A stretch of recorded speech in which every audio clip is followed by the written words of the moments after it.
Olá pessoal, tudo bem com vocês? Nesse vídeo eu vou estar trazendo uma aula direcionada para a escola que eu trabalho. É uma aula sobre lentes esféricas, é um resumo do que tem no material.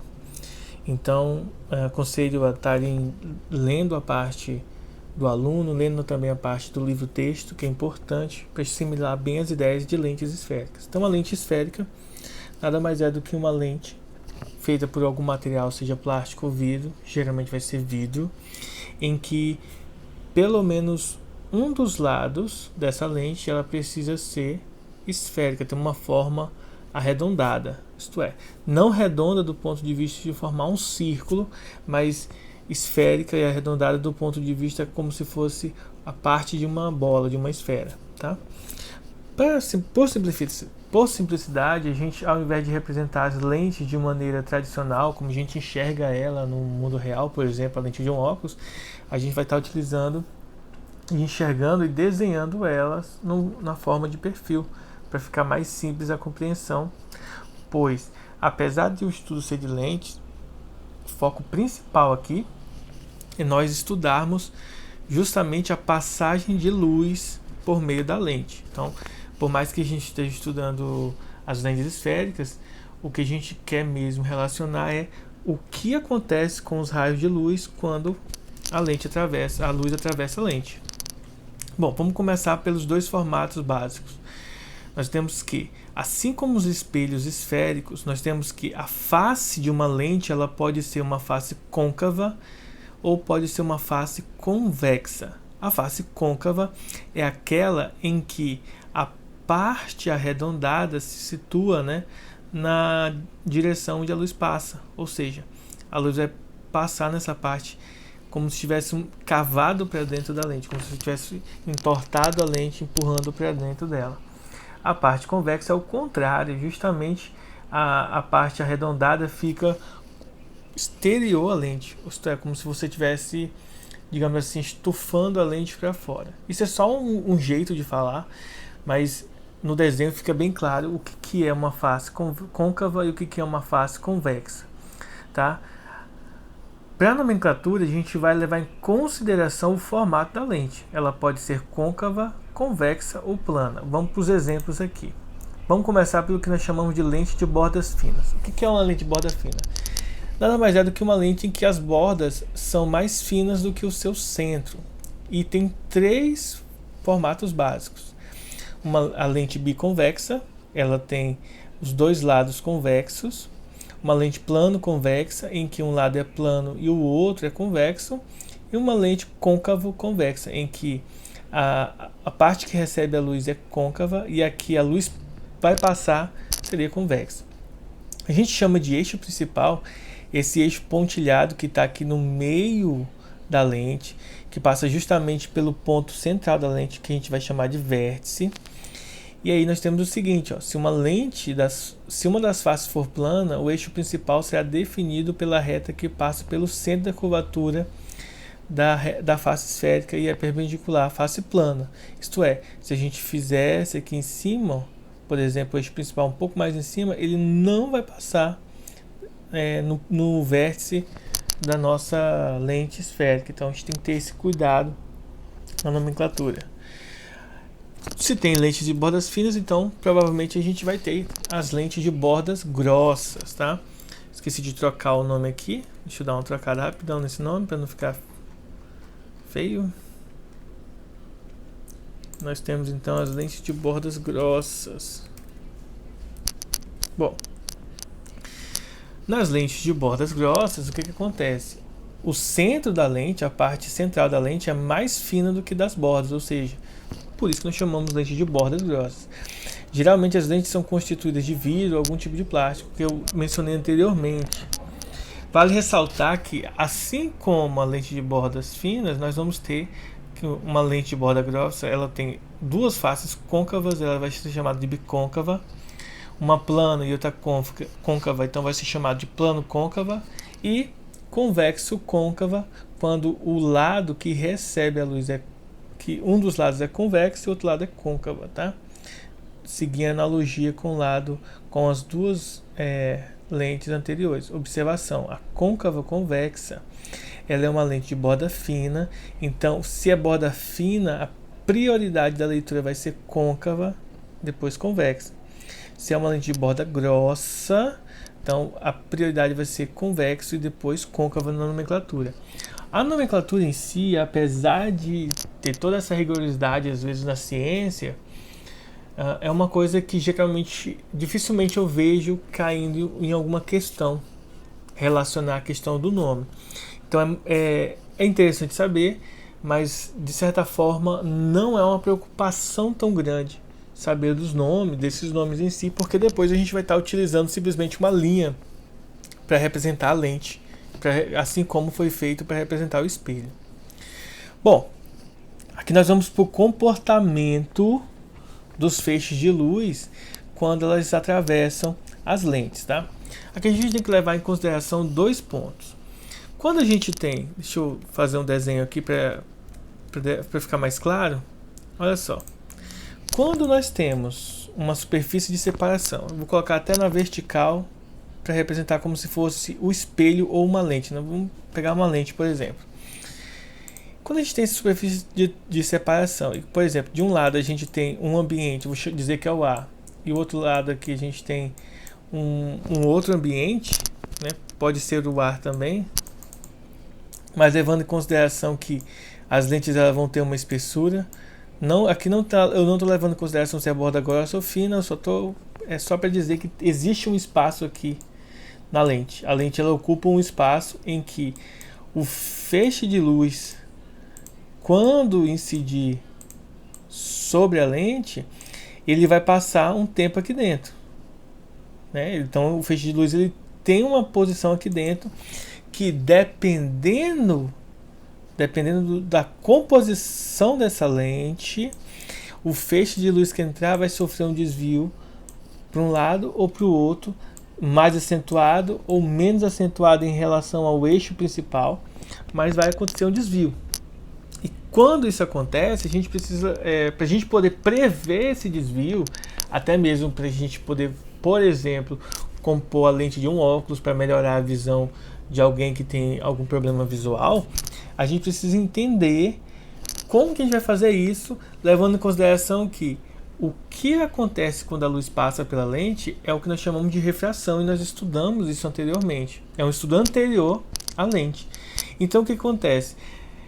Essa luz vai sofrer um desvio, então a gente precisa prever como que esse desvio vai acontecer. Então a gente tem que levar em consideração um ponto principal. Que ponto? Nós precisamos entender que geralmente nós temos que observar o tipo de ambiente no qual essa lente vai ser inserida. Geralmente as lentes estudadas elas estão inseridas no ar, mas nada impede de que a lente seja inserida em algum local que a refringência desse local vai ser maior do que o da lente. Geralmente o que acontece? Como a lente está imersa no ar, digamos assim, ela tem um índice de refração maior do que o do ar. Então, nesse contexto, quando não for dito onde ela está, que a gente vai considerar que é o ar, o que acontece? A experiência científica nos leva a considerar que o comportamento das lentes de bordas finas é um comportamento convergente, isto é, todos os feixes de luz paralelos ao eixo principal sempre convergem para o mesmo ponto. Depois esses pontos vão ter um nome específico. Agora, nas lentes de bordas grossas, a experiência nos leva a entender que os feixes de luz que passam, que incidem, né, paralelamente ao eixo principal na lente, elas vão acontecer o quê? Vai divergir esses feixes de luz, tá? Claro que essa divergência não é de qualquer maneira, a gente vai entender depois para onde, como que isso acontece, tá? Caso a lente seja imersa em uma substância em que o índice de refração da lente é menor do que o índice de refração do meio, ou seja, a lente é mais refringente, é um ambiente menos refringente do que o meio onde ela está imersa, todos os feixes de luz vão, digamos assim, ter um comportamento diferente ou contrário ao que acontece no ar. Ou seja, as de bordas finas serão divergentes e o comportamento das bordas grossas é que vai ser convergente. Então, é só ter esse cuidado na hora de resolver algum exercício ou outro. Agora vamos para como representaremos então nos exercícios ou nas aulas, como que a gente representa então as lentes. Simplesmente nós representamos ela por uma linha. Ao invés de a gente utilizar o desenho de uma borda fina ou borda grossa, a gente vai simplesmente fazer esse processo. E aí a gente vai levar em consideração o quê?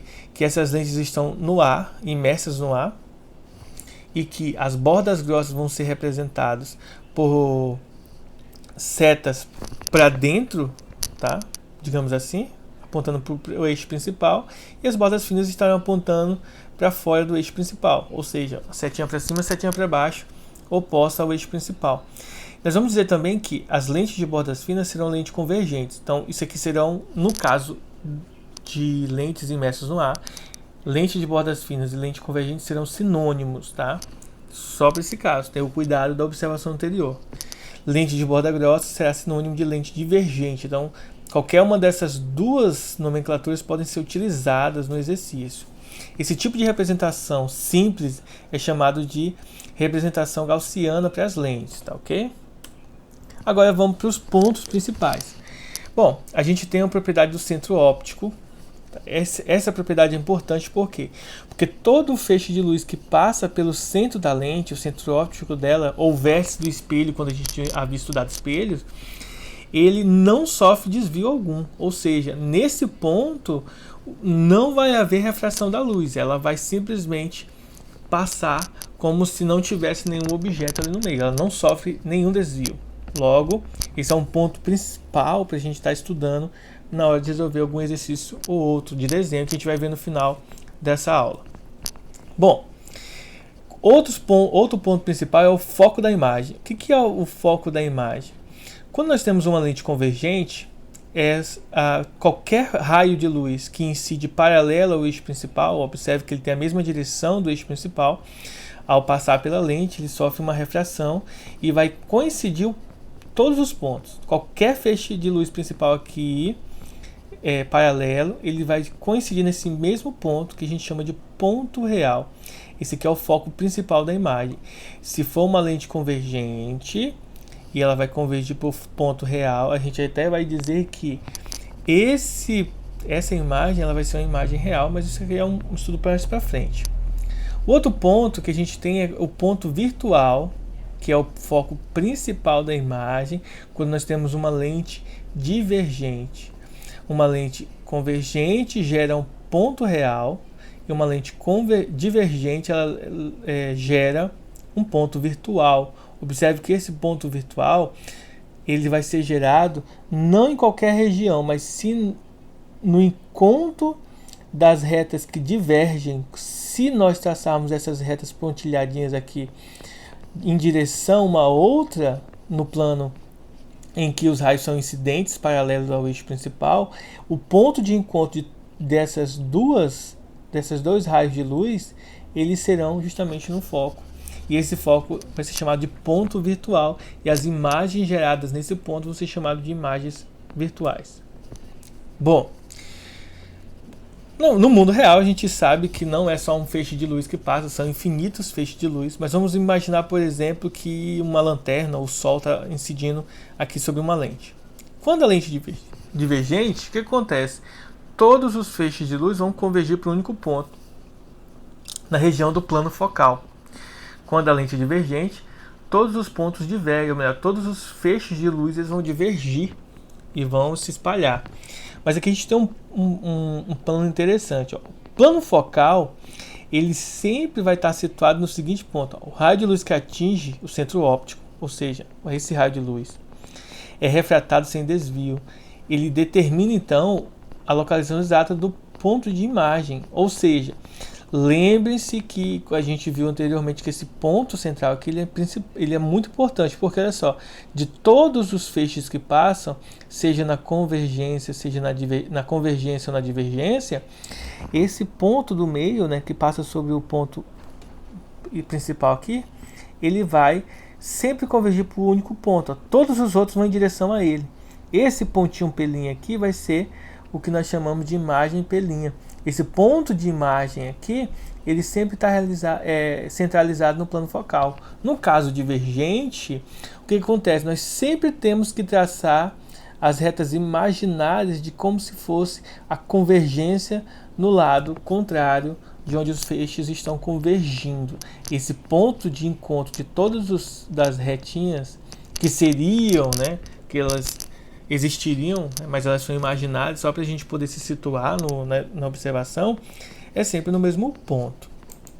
Bom, agora vamos para o foco principal, o objeto. O foco do objeto, a gente tem que levar em consideração dois pontos, né? Numa lente divergente, numa lente convergente, o que acontece? Se eu pego uma lanterna e foco, e tem uma lente, e pego uma lanterna ou um laser e foco no objeto, no foco do objeto, o que vai acontecer? Todo feixe de luz que é direcionado no foco, quando incidir na lente, ele vai seguir paralelamente. Caso contrário, se a gente estiver numa lente divergente, vai acontecer a mesma coisa. Só que uma coisa é importante. Numa lente convergente, o foco do objeto está do lado esquerdo, ou está no mesmo plano em que o raio está incidindo, e o foco da imagem estará do lado oposto. O mesmo acontece, o oposto, né, nesse caso vai acontecer com a lente divergente. O foco da imagem vai estar do lado em que o raio é incidente e o foco do objeto vai estar no lado justamente onde a imagem ela refrata, né? A imagem não, os raios refratam. A gente tem o seguinte: qualquer raio de luz que incide em uma lente apontando para o foco emerge paralelamente, independentemente se é divergente ou convergente, ele vai emergir paralelamente ao eixo principal.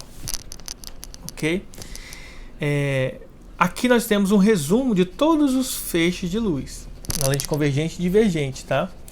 No ponto principal, não há refração da luz, não há desvio. Em feixes de luz paralelos, o que acontece? Numa lente convergente, ela vai convergir para o foco da imagem. Numa lente divergente, ela diverge na mesma direção em que tem o foco da imagem. Só que, lembrando que as posições elas são diferentes. Raios que passam pelo foco ou que são apontadas em direção ao foco incide paralelamente após passar pela lente, esse desvio. E nós temos aqui uma relação do antiparo principal, que é que eu vou deixar para um outro vídeo para a gente estar explicando. Mas vamos lá. Então, para concluir, a gente vai fazer o seguinte: imagine essa situação. A gente tem aqui um objeto a uma certa distância do eixo principal, melhor, do espelho, né? Nesse caso é uma lente convergente. Quando a gente tiver esse tipo de exercício, a gente tiver que saber aonde vai ficar, em que local, qual que é a relação do objeto, se a imagem ela é real, virtual, a natureza da imagem, o tamanho dela e a posição, a gente faz o seguinte: a gente tem esse objeto, a gente vai estudar os eixos, os mesmos raios que foram utilizados aqui. Vamos começar, por exemplo, pelo que passa pelo ponto central aqui, o ponto principal aqui, o O. A gente vai traçar um feixe de retas aqui, só um já está o suficiente. Depois a gente pega aqui no topo, faz paralelo e lembra, todo feixe de luz que incide paralelamente, quando passa pela lente, ela sofre um desvio e aí passa no foco. Pronto. Essa junção aqui, que está aparecendo mesmo aqui, esse pontinho de junção, o que acontece? É onde o nosso objeto vai estar representado. Então, nosso objeto estaria representado aqui. Aqui seria o nosso objeto. E aqui a gente tem 3 observações aqui para analisar. Tá ok? Primeiro, a imagem desse objeto aqui ela é real, porque ela está no foco da imagem, do lado direito, no caso dessa lente. Ela tem tamanho reduzido e ela se encontra entre o foco e o antiparo. Tá ok? Então, estudem, façam os exercícios e até a próxima aula. Falou!